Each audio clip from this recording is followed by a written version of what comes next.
اكتب يلا يا حبيبي كلمة يؤثر. هي الهمزة على نبرة ولا على السطر؟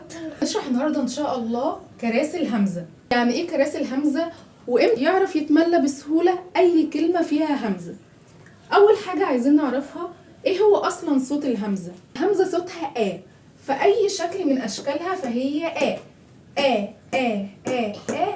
طب ازاي نفرقهم وليه اصلا هي اسمها كراسي الهمزة؟ اسمها كراسي الهمزة لانها ما بتغيرش اي حاجة في صوتها خالص، مجرد كرسي. ممكن تسألي ابنك تقول له اسمك ايه؟ اسمي علي. طب انت لما قعدت على الكرسي اسمك ايه؟ برضو علي. اسمك ما اتغيرش. وكراسي الهمزة برضو ما بتغيرش في الهمزة حاجة، هي مجرد شكل الهمزة بتتحط عليه وبس.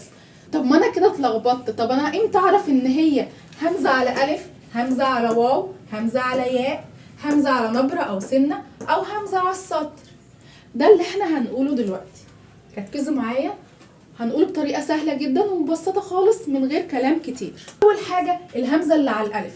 فاكرين المد بالالف كان الف وقبله ايه؟ قبله فتحة. دايما بنقول الالف بيحب الفتحة، يبقى الهمزة على الالف لو جه قبلها او عليها فتحة يبقى همزة على الف. زي سأل، سأل، اخذ، نشأ، فأس. لا ثواني يا مس، ده هنا في سكون وفي فتحة. طب احنا نعرف بقى نمشي مع الفتحة ولا مع السكون؟ السكون دايما بنقول عليها ضعيفة، ملهاش اي لازمة خالص، فلما هنلاقيها ولا اكنها موجودة. ده في ايه؟ في فتحة وراها همزة، يبقى همزة على ايه؟ همزة على الالف. زي فأس، كأس، رأس. طب الشكل التاني للهمزة الهمزة على واو. الواو في المد بالواو، الواو بتحب ايه؟ بتحب الضم، يبقى لو لقينا عليها او قبلها ضمه يبقى الهمزه نحطها على ايه؟ على واو. يؤثر، مؤمن، رؤيه، رؤوف. الشكل الثالث واكيد كلنا استنتجنا لما يبقى الهمزه على الياء يبقى قبلها ايه؟ يبقى قبلها كسره، يبقى اول ما نلاقي كسره يبقى الهمزه اللي وراها هتيجي شكلها ايه؟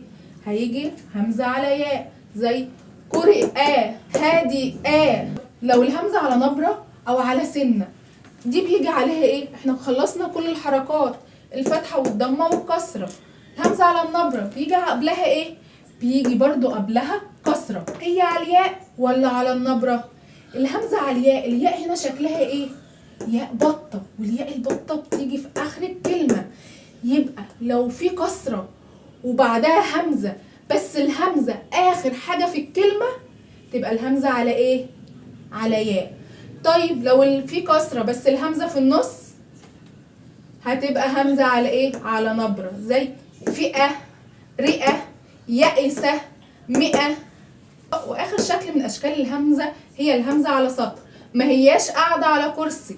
ليه؟ لان مفيش تحتها حرف او شكل. طب ازاي نعرف ان الهمزه على السطر؟ ليها كذا شكل، زي ان يجي قبلها مد بالالف زي سماء، صفاء، ولاء، اسماء، او ان يجي قبلها مد بالواو زي وضوء، ضوء، او ان يجي قبلها مد بالياء. يبقى لما نلاقي همزه في الاخر وجاي قبلها مد تبقى الهمزه على ايه؟ على سطر.